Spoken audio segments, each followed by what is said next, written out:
What is good, y'all? This is John from the One Carolina Show. Thank you for joining me on this Friday afternoon.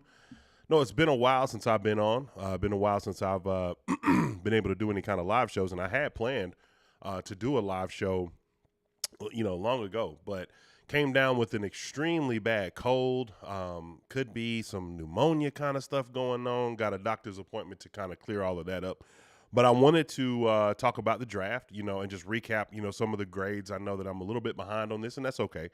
But I appreciate you nonetheless joining me on this glorious Friday.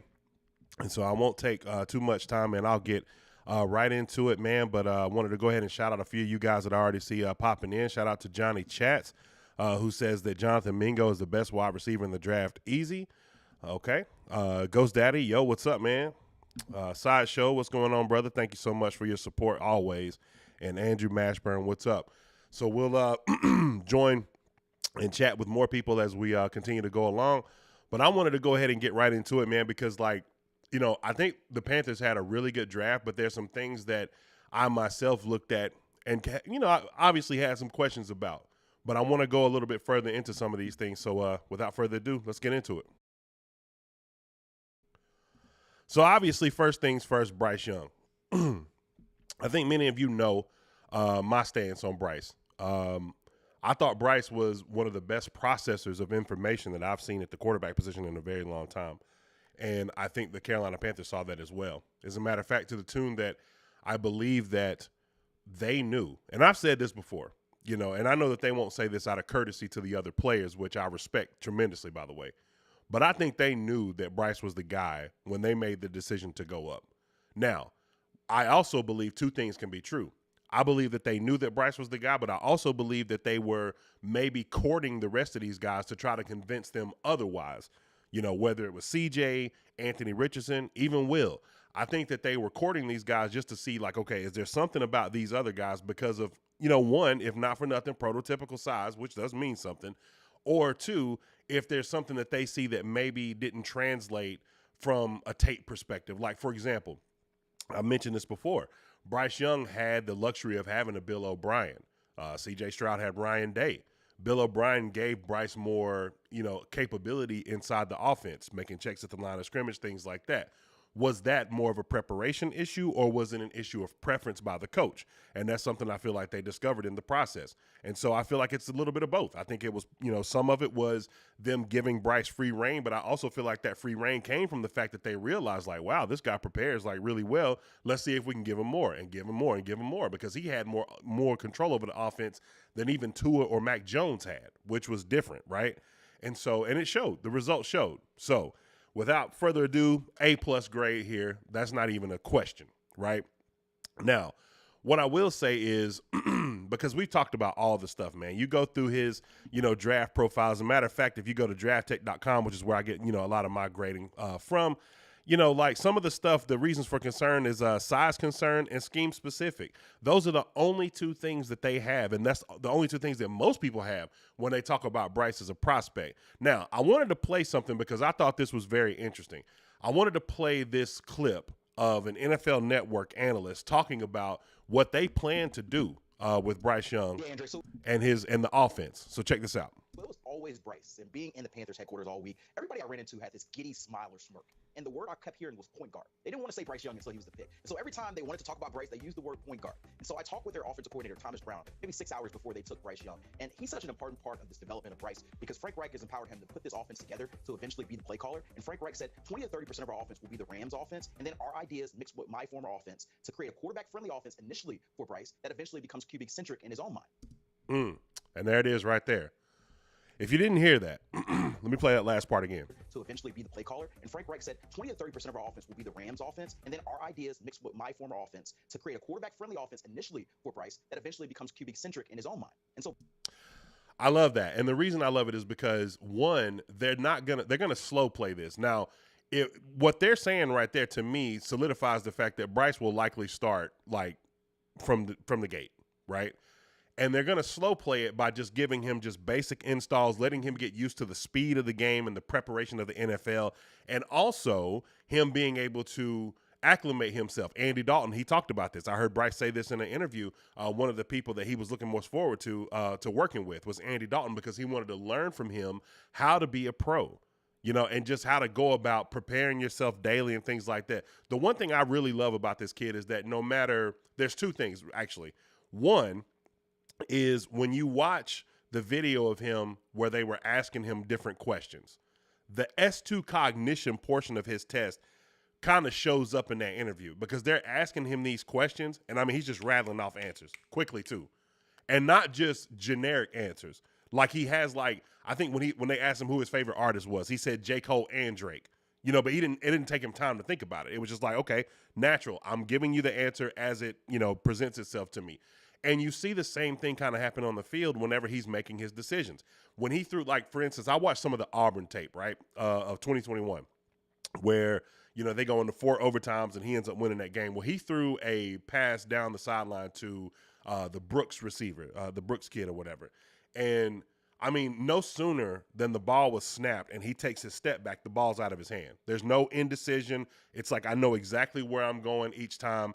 And I think that his cognition and recognition of the game and what's going on in his spatial awareness allows for him to make those kind of decisions. So that's really cool. Now, the thing that I love, the part that I caught that the reporter said, was when he said that eventually it'll become a offense that's more quarterback-centric, meaning that Bryce himself will be able to make those checks. He'll be able to make changes at the line of scrimmage and things like that, which, not for nothing, I would say the most, confident we saw Cam Newton was in 2014 and 2015. Now, 2014, he didn't necessarily get the results that he was looking for.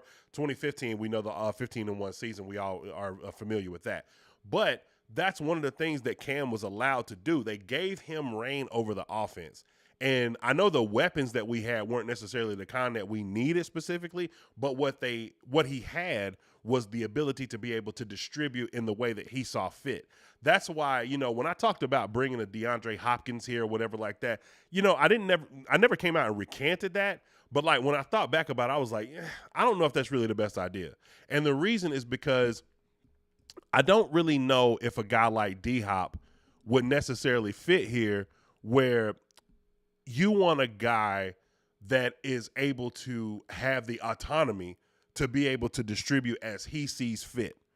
No disrespect to Smitty, because I love Smitty. I think Smitty is awesome. By the way, if you guys didn't check, man, PMP's interview with Steve Smith is phenomenal about the draft, and I advise you to go check that out. But no disrespect to Smitty, but I think that Cam needed that opportunity to be able to take over the offense, if you will.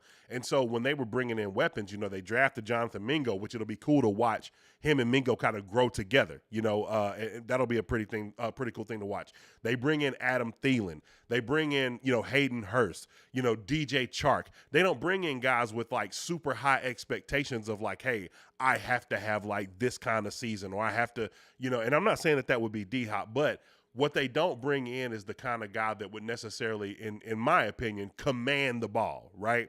And so as a result, I think he'll have the autonomy to be able to pass the ball around and distribute as he sees fit. So I thought that was really cool. I wanted to play that part for you just because, Sean McVay's offense, obviously, and I pulled up an article just to read some of this, just to kind of get an idea of what his offense, looked like and why he was seen as a genius. And they mentioned how 20 or 30% of the offense will be brought over through Thomas Brown, the Sean McVay offense. And I want to read this part right here. It says, first, let's discuss this foundation of the Rams' success on offense. It's outstanding offensive line play, a dual threat running back, and the effectiveness of the play action pass. But that's not the work of a genius. That's just conventional wisdom. Any fan or high school coach could point out those things as important factors. And as good as this offense is in the fundamental of football, blocking, running, passing, nothing the Rams do in those areas is novel. McVay didn't bring zone blocking or running plays into the NFL. That was Mike Shanahan in the 90s. McVay just calls those plays on game days like every other coach in the NFL. McVay's use of Todd Gurley in the passing game is awesome, but also not an example of genius thinking. The Rams' Marshall Faulk was named NFL MVP in 2000 because he had 81 catches and 830 yards, receiving to go with 1,359 rushing yards. Since then, every team in the league has looked to involve the running back in the passing game more and more, which is why, and I know you guys are probably going to think the same thing. It irks me, the fact that we had Christian. I mean, we had the Ferrari in the garage, man. You know what I'm saying? And unfortunately, we just never could afford the insurance. You know, we didn't have a quarterback. You know what I'm saying? So, you know, we didn't really get to take, full advantage of that. But McVay's attack, the play they say here is first class. His ability to draw up can't miss route combinations that paralyze defenses and perplex coordinators show an invaluable understanding of defensive schemes and keen play calling instincts. So this is one. Admittedly, I'm awestruck when I see the McVay special, like a 70-yard touchdown pass to Cooper Kupp in the second quarter of the Rams' week 4 shootout with the Vikings. After a successful first down run, McVay called play action to the left on 2nd and 5, pulling the linebackers up and sending Kupp on what started out as a shallow cross from the left slot against man coverage. The nickel released Kupp to the linebacker after a couple of steps so as to not get picked. That's normally a wise choice. However, the route wasn't actually a shallow cross. Once Kupp had the slower linebacker on him, he turned upfield, creating separation and an easy pass for a quarterback, Jared Goff. I think it's very plausible that we see similarity with not just Adam Thielen, but the second pick in the draft who we picked up, Jonathan Mingo. I know many people have made different comparisons. Obviously, the comparison that's always going to come into play is the A.J. Brown, right? And the reason is justified. It's because they come from the same school. They have a similar body type. I think that he could potentially be more of a Debo just because of his speed, athleticism, but I think he could be a good mixture of both.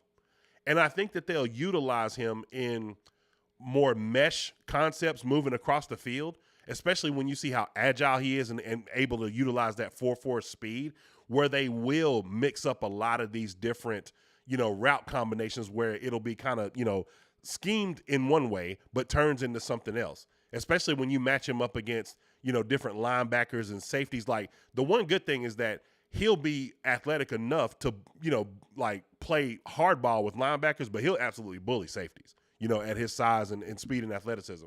So, I really like this kid. And I think he kind of fell, under the lights of the Jalen Hyatts, even though Jalen Hyatt went, lower, or he fell under the lights of the Marvin Harrisons and, all these other guys in the SEC and, all these the Quentin Johnstons and people like that. But you can make a strong argument, as one of the subscribers here did earlier. I'm sorry, I forgot your name. I'm not looking at the chat right now. But you can make a real strong argument why this guy deserves to be, seen as the number one receiver, especially based on scheme. Run after the catch ability, play strength, as it says here, playmaking ability. Now, the ability for concern, ability to separate vertically. That's not good. I don't think that'll be what they draft. I don't think that's what they drafted him for. I really don't. I think that TMJ is going to play a larger role in this offense than we think. And I think that this is, again, scheme specific. Now, route running, that's something that, can be developed, obviously. Steve Smith done a really good video on Jonathan Mingo, just kind of detailing some things that not only he's good at, but things that he can project to work on. Can he catch the ball away from his body? I mean, that's another thing. Jugs machine, those are things, practice, repetition. He didn't really have the greatest quarterback play, at Ole Miss. So a lot of these things are going to change drastically. And the good thing about having a quarterback like Bryce is a guy that throws people open, but he also puts the ball in spots to create more run after the catch opportunities. So that's going to be amazing. So I can't wait to see how this works out. The guy 6'2", 220, 32 and a half and an eighth arm length and the hand size of 10. That's nuts. But his athletic testing was off the charts, man. 4.46, 39-inch vertical jump, benched rep 225, 22 times. So he's a strong dude. And to be this big and that strong, moving that fast, that's going to be interesting. So personally, I give this one, I know I'm biased. I got to give it an A. I have to give it an A. And the reason I give it an A is because the way that this is going to work simultaneously with Bryce, what we're seeing now is a pattern of teams drafting their quarterback and then matching them with a weapon. And the successful ones do that, right? So I like where this is going. So, hey, more power to it. Let me get to some of you guys' comments here. I didn't see. Been kind of going pretty fast here. Sasho says Ikem Kwanu left tackle Moton, but Moton is getting up in age. Panthers make O-line priority. That's key. I agree with that. We'll get to that in a second. Hey, shalom, brother. Blessings in Christ to you as well. Mingo had bad quarterback play last year in college. If he had Corral another year, he would have been a top wide receiver in his draft. I agree with that. I could level with that. Anthony, what's up, man? Haven't seen you in a while. Definitely defense got to get better. I agree with that. Now, so that brings me to this point. If you are going to make a reach in any draft for any reason, it's got to be for, I would say, 3 or 4 different players. Quarterback, we did it last year. We moved up and got Matt Corral. Left tackle, we drafted Brady Christensen. Last year, we drafted Ike Ekwonu in the first round. You could say wide receiver, or weapon, offensive weapon. And then the fourth guy, in my opinion, is a dominant defensive weapon. Now, that could be an edge rusher. That could be a defensive tackle. It could be a cornerback, J.C. Horn. It could be a tackle, Derek Brown. Or it could be an edge, DJ Johnson. Now, I made a video detail where I was, just wondering, like, who is this kid? Like, I didn't hear anything about him in the draft. As a matter of fact, most of our mock drafts that we done, I don't remember him being even, like, scouted in the I could be wrong, but I don't think that he was scouted as a, fourth or fifth round. I could, like I said, I could be dead wrong. You could argue that a lot of that is because of the different playing positions, right? But I will say this. If you're going to take a reach, this is one of those positions you want to reach on. I think on any good defensive line, any front 5, front 7, you want to say, right? You got to have at least one guy that's like dominant.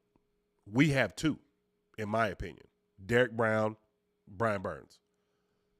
If this guy hits, and I think this is I guess this has to be the thought process, right?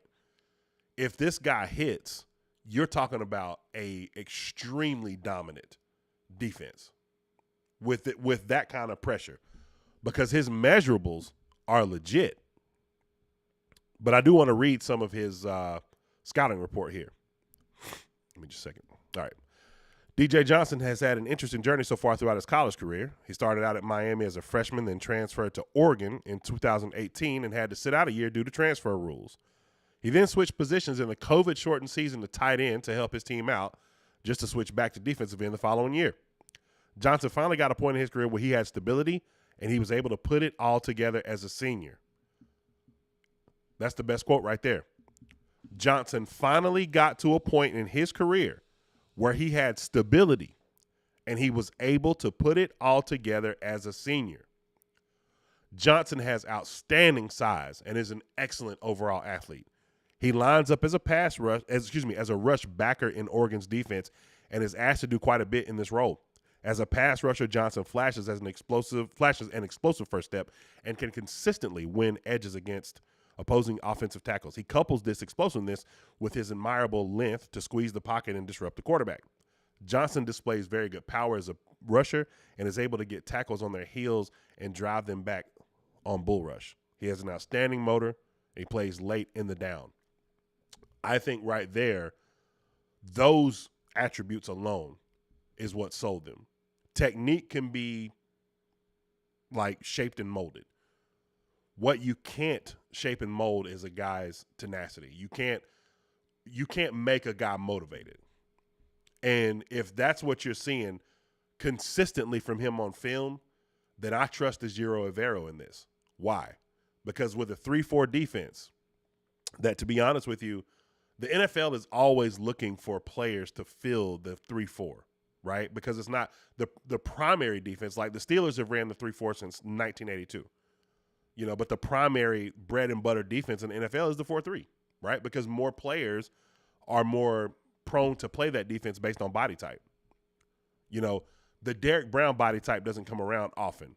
Derek Brown, to me, is probably going to be an iteration of what you saw from Chris Jones in Kansas City moving forward, especially with the move from I guess, tackle the defensive end. When they moved Derrick Brown slightly over to a different side of the defensive line, he wreaked havoc last year.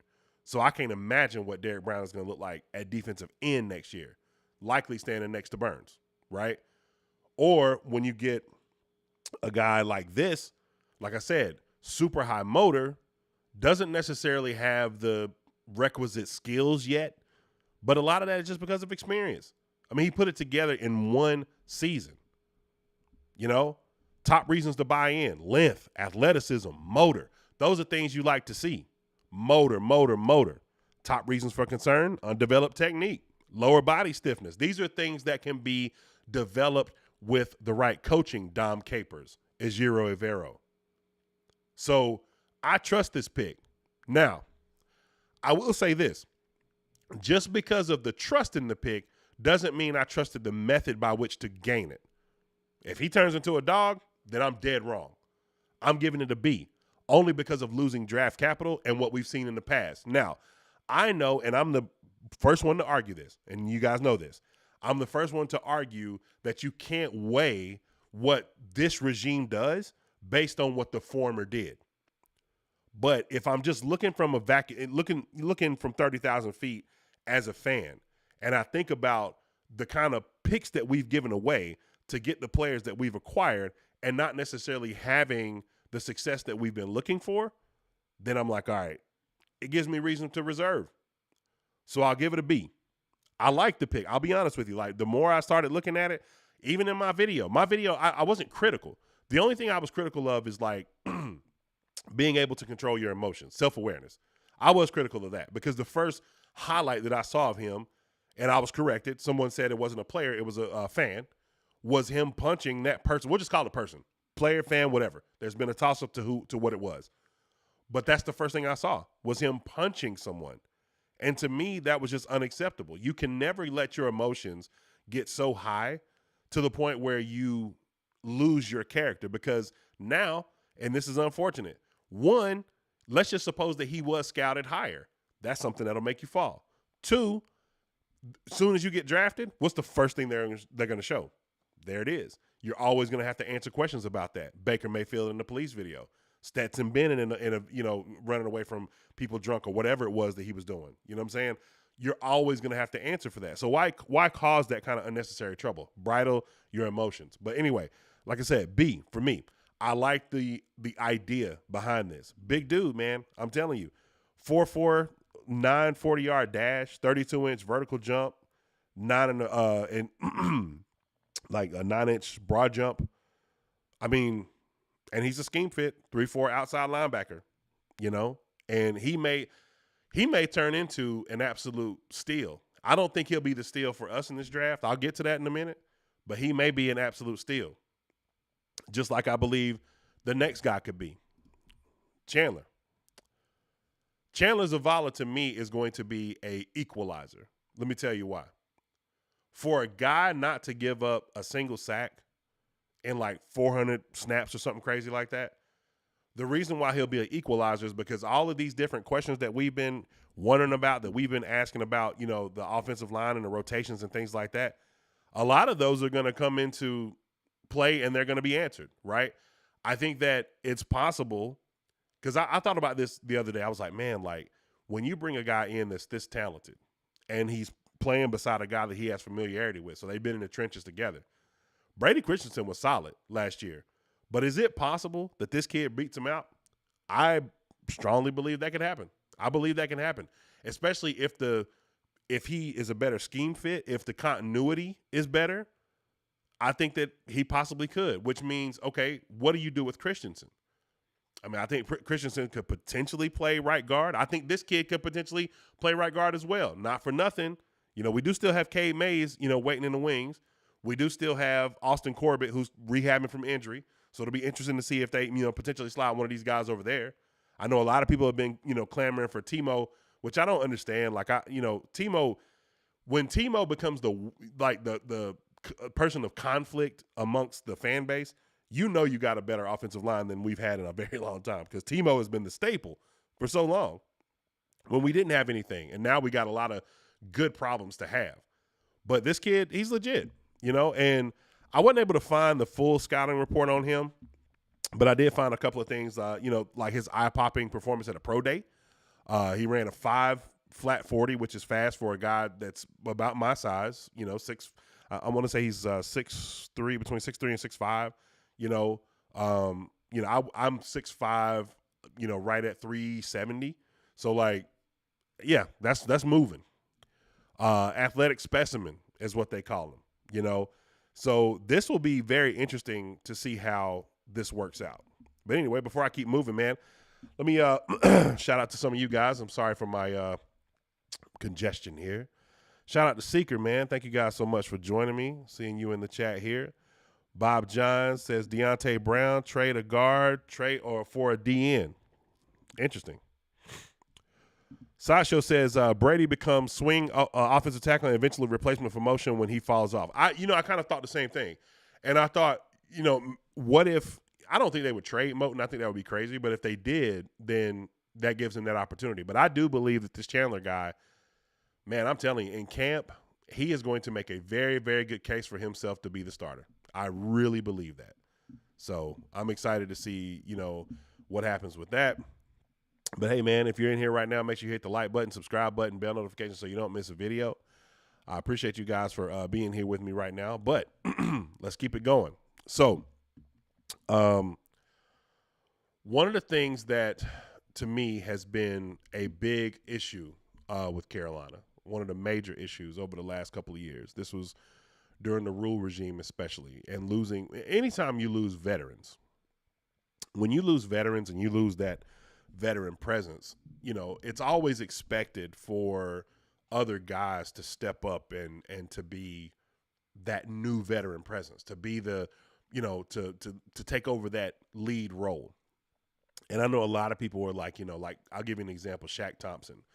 People were hard on Shaq in the beginning because they're like, man, he's not, living up to the Luke Kuechly, or whatever. Like, he was supposed to be, I guess – more or less mentored under these guys. Well, I think we got to put some respect on Shaq. Like, Shaq is a really good player, but giving him, like, trying to hold him to the standard of Luke and Thomas Davis. I mean, you're talking about two of the best linebackers in the history of the NFL, let alone the Carolina Panthers. The best Carolina Panther tandem ever, right, in my opinion. So those are huge shoes to fill, especially when you don't have a running mate. Like, who was there? To help him out? Who was there as a running mate with him, during that time or, during the transition, and he didn't have anybody. But there was a moment where, and one of the things that I like here, like I'm going to go back to DJ Johnson for a second because I want to go back to this word that I saw, motor. One of the reasons why I felt like that time that Shaq Thompson had to basically, and this was kind of out of his character, cuss out the team to get them motivated. I'm sure many of you remember that, right? It was like he went in the locker room and just went crazy, cussing out the team. And to me, not all guys respond well to that kind of thing. Like, some veteran guys may look at you like you're crazy. Some young guys may be completely put off by it. Some guys may be offended. Some guys, it may work and want to run through a wall. But it's typically not the best form of communication and typically not the best way to lead. Why am I saying that? Because self-motivation, internal motivation, when I see the word motor, internal motivation to me is the reason behind why players have success, or why people have success in any walk of life for that matter. And to me, Jamie Robinson and that pick, all these picks really, but some of these later guys are the guys to me that are going to be the shapeshifters. The regime that existed before, if you had a lazy outlook for how you approached preparation, workouts, practice, sleep, eating habits, training, whatever it is, guys like Jamie Robinson are going to come in and make you either change or move on. I love this pick. I love this pick. By the way, I give the Chandler pick an A as well. But this pick right here, Jamie Robinson is legit. The numbers don't pop off the screen, but the energy does. And sometimes when you have, like, I'll give you an example. When I talked about the Golden State Warriors before, most people wouldn't give Draymond Green's 23 is going in the rafters, if nothing else by proxy of him being there the longest and everything like that, with those guys. Will he have the scoring numbers of Steph? Nope. Can he shoot threes like Klay Thompson? Nope. But let me tell you what he is willing to do. Hey, coach, if you need me to come off the bench, I'll come off the bench, but I'm providing the same energy. Hey, coach, you need me to play excellent defense? Hey, coach, you need me to get guys in sets and things like that? To me, that's a guy like Jamie. And those guys are invaluable. They are invaluable. One of my biggest complaints all the time about this defense, historically, especially over the last 4 years, right? Who's the dog? Where's the alpha? Where's the guy chirping on the sidelines? You see guys walking off the field and they're just like, oh, well. The only guy that we had that was like that, in my opinion, consistently was, Dante Jackson. And he stayed hurt. So, he wasn't out there with his guys. And sure, it may have played well on the sidelines. But, man, you want to see guys do it, but not necessarily in a way that becomes controversial. You don't want to see guys, getting up in players' faces and pointing fingers and stuff like that. But you definitely want to see a swagger on the field. You want to see guys that are consistently like, hey, let's go, man. Let's go. Let's get it going. I never will forget seeing Patrick Mahomes talking to McCole Hardman. And, McCole had a really key drop. And, Pat comes over to him. Hey, man, you good. You good. I'm telling you, we need you in this game.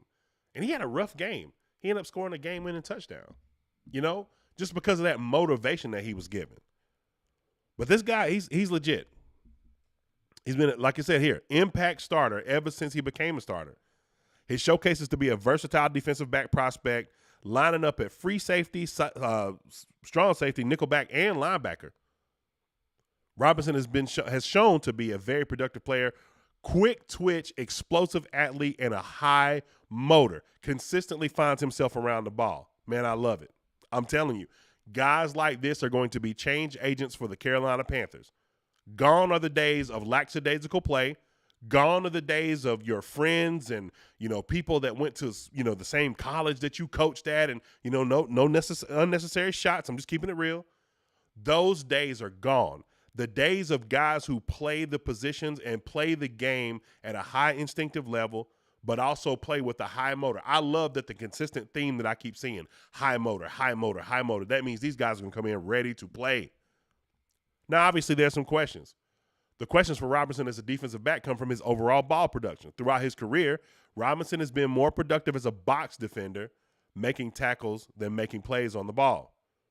Although Robinson may align at the free safety position at Florida State, his best position may come as a defensive back, who is closer to the line of scrimmage rather than the guy who is being relied on upon to make plays on the ball in deeper portions of the field. That's okay. If I'm going to have guys that can play different positions, I still got guys in-house that play their position certified. So he'll probably be a rotational player. But it doesn't matter. What he brings on the field during those rotations is what matters, what he brings in the locker room, right? I love it. I absolutely love this pick. Now, it's a full room. The room is extremely full at this point. C.J. Henderson, J.C. Horn, Dante Jackson, Keith Taylor. There's a lot of guys in this room right now. So there's going to be some guys jockeying for a position. We'll see how that works out. Man, y'all make sure to smash that like button. Thank you so much for being in here with me on this surprise live. Come back to some of your comments here. My apologies. Shout out to Rockhead. What's up, man? Red Sun Bacon said, as long as none of them turn into Greg Hardy. That's hilarious. Johnny said, free Terrace Marshall. I think Terrace Marshall can go off this year. It's very, very possible. Very possible. I'm not sure what that response was to, but Taylor Pollard said Norman too. Shout out to you, man. Mossy, I don't know about that. I don't agree with that.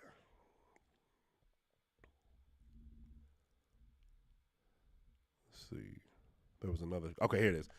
Coaches draft these college players with the belief they can develop and play in the NFL. Talent and potential is scouted. It is the responsibility of the coaches to develop them. I completely agree. You know, I never will forget. I can't remember. There was some crazy quote that Matt Rule had where he talked about if players aren't playing, then we don't have to coach, or we shouldn't have to coach you, or something. There was some goofy comment that he made like that or whatever. I don't remember exactly what it was, but it was like goofball stuff for sure. But anyway.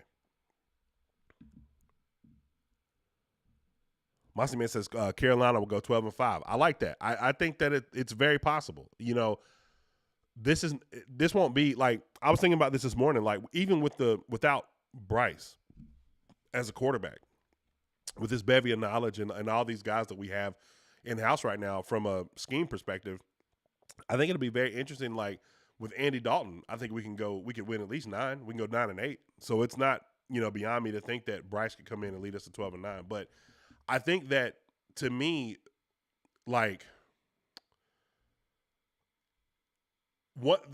I talked about the DJ Johnson pickup, man, and I really, if this guy, like, I don't think he's gonna hit the ground right away, but he could. You just never know, man. You never know with these guys. You don't know how a new environment, you know, being around like the professional environment, not having to, you know, one of the things about like with Bryce or some of these quarterbacks. The reason why I think some of these quarterbacks hit better later than they do when they're in college is because of not having the college experience to weigh you down as well, right? I don't have to go to class. I'm not restricted on the amount of film I can watch or the time I can spend in the facility. Like, I may be restricted on practice and reps, you know, because of the, collective bargaining agreement and what they say about, you know, practice and things like that and actual, like, you know, contact practice. But like working out with my guys, you know, linking up with Mingo, linking up with Marshall, or if I'm DJ, linking up with Burns or linking up with a Vero or anything like that. Like, I don't have any limitations when it comes to that. Like, I'm wide open, and I'm, you know, forget that I'm getting paid for it. Like, that's cool too. But the fact is that I have these opportunities in front of me, and you just don't know how guys are going to respond to that. Some guys get the money and then they start, you know, just going out buying and living how they always wanted to live. Some guys, the money doesn't rule them, and they're able to use the resources around them, and they become 10 times better. That's what I'm saying. Like, with Bryce, we don't know how good Bryce can be yet. Projecting him out of college, like, sure, he looks amazing, but like, man, you just don't know how good this guy's going to be if all that is, you know, has been presented is true. If he really is a lab rat, if he's not a club guy, if he's I'd rather chill at home and, you know, hang out and stuff like that, like, and just really lock in on what I'm doing and try to be great and stuff like that, then he'll be better than we ever even expected him to be. And I could say that for DJ and a lot of these other guys, right? Shout out to the super chat. Let's take a read. Super chat. Man, I appreciate that so much. I'm always thankful for the super chats that we get from you guys. So Just Joe says that I love the draft. I just wish we would have used the 3rd round pick for a corner, Ringo. I think DJ would have been there in the 4th. Love the content. Thank you so much. I don't disagree with your position. I think that, I don't know, the Keely Ringo, I don't know that I would have taken a flyer on him right there personally.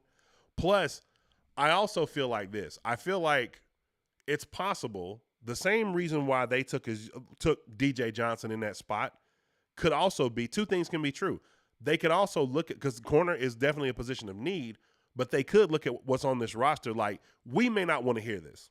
You and I may not want to hear this. There was a reason on the scouting report why C.J. Henderson was drafted as high as he was. If he wasn't grabbed by Jacksonville, somebody was going to get him, you know, pretty high in that draft. Now, you could say it was a weak cornerback class, and you may be right. But I feel like maybe a Vero sees something in this kid that we don't. Maybe they see something in Keith Taylor that we don't. Or maybe, just maybe, and I know that this was late in the process, but moving on to the next step of this, in the free agents, maybe, just maybe, this kid, Rajon Wright, out of Oregon State, is the guy that may be the absolute dark horse gem in this draft. I love this dude. Love this dude.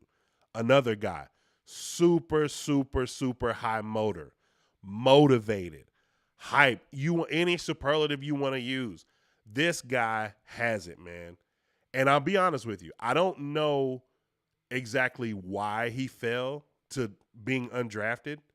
Maybe there's some character stuff that I don't know about. Maybe it's just because there were so many great corners, the Christian Gonzalez's and the Keely Ringos, as you mentioned, and all these other players, out there that, went ahead of him. But, man, I hope he makes this team.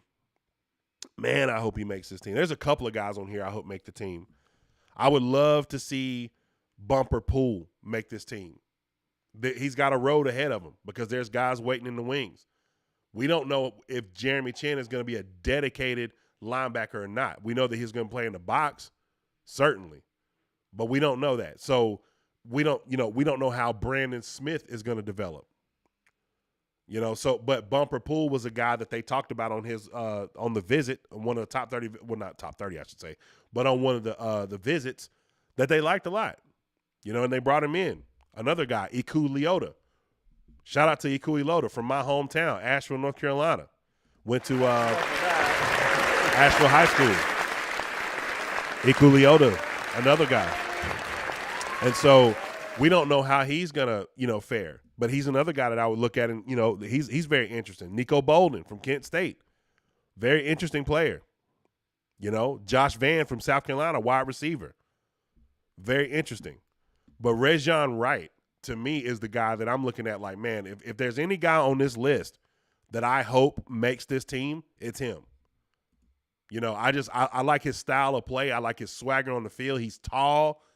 Seeing a guy like him, the potential, when you look at him and you see, like, suppose in man coverage specifically, like, suppose you have to see him and JC in man on each, side, lined up against the X and the Z. That would be, especially if he hit. Elliot, what's up, man? Hey, I had to throw that organ in there, boy. I'm telling you. Don't play around. J Issue, what's good? Wright is the truth. I agree. I think Wright is legit. People in Redmond, yeah. So, overall, man, I give this draft, personally, an A. I have to give this draft an A because, number one, I'm biased. I'm extremely biased. And I'll admit it. I'm okay admitting it. But I'm giving it an A because I really like a lot of the scheme-specific pickups. It doesn't feel like if you want to argue that the DJ Johnson pickup was one that we reached on, if you want to say that, because of how we got it, trading up from 93. I know a lot of people like myself were excited when we kept seeing Darnell Washington on the board, and I thought that maybe they give him a chance. But I think I heard Fitterer talking about Tommy Tremble. I think they really like Tommy Tremble and want to see, what he could look like under new development. So that's interesting. Darnell might have been. Darnell is either going to be the worst tight end or he's going to be one that's just dominant. I'm interested to see how that, works out. But he was there at 93, and we moved up and we took DJ Johnson. But yet and still, DJ Johnson still fits scheme specific. He is specifically fit for the 3-4 as an outside linebacker. So it'll be very interesting. The only thing that I'll say is this. When you look at, and we'll go more in detail on this on another video, but when you look at, like, the different position, like the guys that we have and the different positions that they play, it is going to be interesting to me to see where people land. Some of the people that we saw start, I could really believe this year. There's some people that we've seen start in certain positions that'll likely be rotational players. Like I said, there actually may even be, and I'll say this too, hot take, you can clip it if you want. I feel like there's going to be some guys on this team this year that have been historical starters on this team that may not even make this roster. I know that sounds nuts, but there's going to be, or either some consistent rotational guys. I'm not going to say any names because I don't want to see anybody lose a job. But I think we're going to, when training camp comes and those first and second cuts come, we are going to be shocked at some of the people that get cut from this team. Because I just feel like this is a new era of Panther football. Like, we are completely changing the narratives from before. Completely changing it. So, my overall draft grade was an A. Shout out to the Carolina Panthers. I love this team, y'all. I love this team a lot. I love this team a whole lot. And I can't wait till we get down to the final 53. To be honest with you, I can't wait to see training camp. Like, I can't wait to go to training camp this year myself and actually see, like, this team in person, to see Bryce in person. Like, because it's one thing, man, like, I know he's going to look small. When you see him standing next to Brian Burns, you're like, man, this is different. Man, we went from one extreme to the other. Cam Newton, biggest quarterback, athletically imposing, and we go to the smallest in the history of the league. But I feel like in pretty quick order, he is going to make a strong, strong name for himself. You know, I don't think this is a scenario where this kid falls flat on his face. I just don't see it happening. Because I think if you go back historically and look at quarterbacks who weren't successful and the ones that kind of plummeted, there is a correlation with quarterbacks who don't find success and teams who, A, may not necessarily have wanted them in the first place, Robert Griffin, or B, end up in situations where instead of the coaches, and this is kind of the new NFL. This is the new trend. This is one trend that I do like.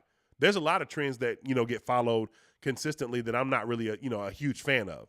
But if there was one trend that I like, this is the trend that I like. I love that this new NFL doesn't have as many bullheaded coaches as it used to in the past that would draft guys, and if you didn't fit within their scheme, you're out of there. You know, I can make an argument that Burns almost was a Carolina Panther victim of that, because I think from the beginning Burns was predicated for the 3-4 defense. Tried to bulk him up and make him an edge rusher, which, you know, obviously an edge is an edge. But, like, I think in the 3-4 as an outside linebacker, Burns is going to eat next year. And the scariest proposition about that is, like, man, like I keep saying, if they hit on DJ Johnson, like if this pick turns out to be what Ejiro Evero thinks that it is, pretty early, we are going to – it would not be surprising to me if Carolina is one of the top, 2 or 3 defenses in the league. Wouldn't be shocked. Not in the slightest. Not in the slightest. Let me make sure I read some of you guys' comments. I apologize. Willie Smith says, I'm a Steph Curry fan. Maybe I'm projecting, but I believe Bryce Young is going to change the QB position like Steph did for the NBA. I say yes and no to that. The only thing that I think he'll change, because what he won't change, in my opinion, is this. He won't change how the position is played.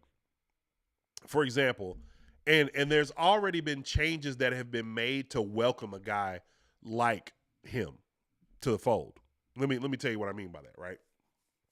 So when the NFL let's see, there was a graph that I saw. It was from 2009 to 2022, and it was a shotgun snap percentage in the NFL, right? It started out in 2009 at 35%. In 2022, it was 66%. Well, what does that mean? That means that there was, that what does it mean? I guess not what does it mean in that perspective, but what does it mean about the formation? It means that 66% of snaps by NFL teams across the board were operating out of shotgun. The Eagles operated 70% out of shotgun. Now, not for nothing, and I said this here, this is a humble brag, very humble brag, very, very humble brag. But when they picked up Miles Sanders, I knew then. Like, and I started saying, like, if Anthony from C3 Central Podcast is on here, Panther Central Podcast is on here, not C3, but Panther Central Podcast, my apologies. But if Anthony is in here, he'll admit to this, because him and I DM'd on Twitter about this a lot. He'll tell you for himself. When they picked up Miles Sanders, I DM'd him. I was like, oh, it's Bryce. That's the pick. Why you would not draft CJ Stroud, who probably would translate better to a more traditional, drop back play action, under center, have a, running back that's a downhill runner, Demir Bird, or not Demir Bird, but whatever that kid is that they have out there as a running back. You wouldn't have that guy come in and then go straight out of shotgun all the time, but you would for someone like Bryce. So the game has been more formulated to him. Now, here's where you're right. Where you're right is that a guy like him being able to do what he does at that size, it'll change how quarterbacks are developed from a younger age moving forward. So he will have an impact on the game if successful in that way, similar to Steph. Like I can make a strong argument. I know this is going to be deep. This is crazy. Have any of you ever been more interested in women's college basketball than this year? Watching Caitlin Clark and the chick from LSU, I think it was Angela Reese, and the other girl from I can't remember what school she was at, but now she transferred to LSU. Next year is going to be extremely interesting. I don't care who you are, what your position is, or how you feel about women's basketball. But Steph is part of the reason why you even are interested in watching that. Why? Because the reason why it's not as interesting, and this is no disrespect to women or anything like that, but the reason why it's not as interesting is because you don't have the high-flying acrobatics that you have in men's basketball with guys that can dunk at 38, LeBron James. But you got Steph pulling up from the logo. You got Caitlin taking shots that 10 years ago would have got her kicked off the team for, and she's making them, and it makes the game interesting to watch because you're seeing the same thing. It can translate. It translates much better. Lisa Leslie, sure, she can dunk. Brittany Griner can dunk. Tell her to do one between her legs. How about two-handed double clutch? It ain't happening. But when you have a guy like Steph that brings in and makes the game cooler from a aesthetically pleasing perspective, then it translates across all platforms. So what I believe about Bryce is this. I believe Bryce will be successful personally. But I believe they're going to do everything in their power to make Bryce successful and not try to mold him into what the NFL says that he should be. And I think Robert Griffin was the biggest victim of this. I heard him say something recently. He was talking about injury when he said that, he shouldn't have played in 2000 and what was it? He was drafted in 12. He shouldn't have played in 13 because of his knee injury, which I agree. I agree that he shouldn't have played, during that time. But I will say this at the same time. I think that Robert suffered from the fact that Shanahan didn't want him as a quarterback. They drafted Kirk Cousins like a few rounds later. He didn't want that style of quarterback. In this NFL, Robert Griffin would eat. Rookie Robert Griffin would go nuts in this NFL. Shoot, he almost went nuts when they predicated an offense around him. If he doesn't get hurt, it's crazy how one small thing, I think about this all the time. It's amazing how one small thing can change the trajectory of the NFL as a whole. If Robert Griffin stays healthy, they probably beat Seattle. And Seattle may not become the Legion of Boom because they may lose players to go to other teams because they're like, man, you know what? We've been here for a while and this just ain't working. They were up 14-0 in the first quarter against them when his leg got hurt and blew out on him, or his knee, And so it's possible that Washington team becomes a powerhouse, because they realize like, man, we got a guy we can really build around. But people start getting in his head. Hey, man, you should be more like Peyton Manning and all these guys, man, because they didn't like his style of play, which is why I've always believed that Cam Newton revolutionized the NFL, because a lot of what you're seeing right now is what Cam Newton was able to do and hit what they gave him as an ability. Some of it was because of lockout season, so they had Gene Chiswick's playbook from Auburn. But Jerry Richardson and from the top down allowed Cam to be Cam, and it changed the league. It absolutely changed the league. So, yes, for smaller guys, for guys that probably wouldn't get the look at quarterback, I completely agree. He will change that narrative. Thanks for that comment. Haley Van Pelt. That's right. That's her name. that two-hand double clutch. Yeah, you ain't seeing that. You know what I'm saying? You're not seeing that in the league. But you don't have to. That's the beautiful thing. You don't have to. Damian Pierce, yes, that's his name, Sideshow. But you don't have to see that, you know what I'm saying, in the league for it to be, like, watchable now. You know what I'm saying? Because the NBA, I mean, last night's game, that's the biggest ticket on the ticker, right? You know what I'm saying? Like, that's the premier thing to watch. whether it's in sports, whether it's anywhere else, that was the thing to watch. And it was a thing of beauty. You know, watching them, I mean, they went small ball, they were shooting, you know, they smashing the Lakers. The Lakers have a traditional style basketball team. AD, you know, nearly 7 feet tall, LeBron 6'8", and all these, you know, bigger guards and stuff like that. And they got smoked by this small team. You know what I'm saying? So it translates across all platforms. So yes, I think Bryce has a similar opportunity to cause that same kind of effect. I strongly believe that. But anyway, I have very much enjoyed you guys. I am going to have to jump off of here just to take care of some personal business. But, man, this has been fun, man. I definitely plan to come back, you know, sooner. This right here will be clipped down to become a podcast. So you'll notice in the title and on the thumbnail that this is episode 1 of the One Carolina podcast. So anywhere you find your podcast, whether that be on Spotify, Apple, iTunes, anywhere, this will be available very soon. And we'll have, you know, many more podcasts like this, much more opportunities to have guests and things like that on. So I'm super excited for that moving forward. But, man, thank you guys so much. Thank you for the super chats. Thank you for all the comments, the great comments. Make sure to like, subscribe, hit the bell notification so you never miss a video. My name is John from the One Carolina Show. Keep pounding.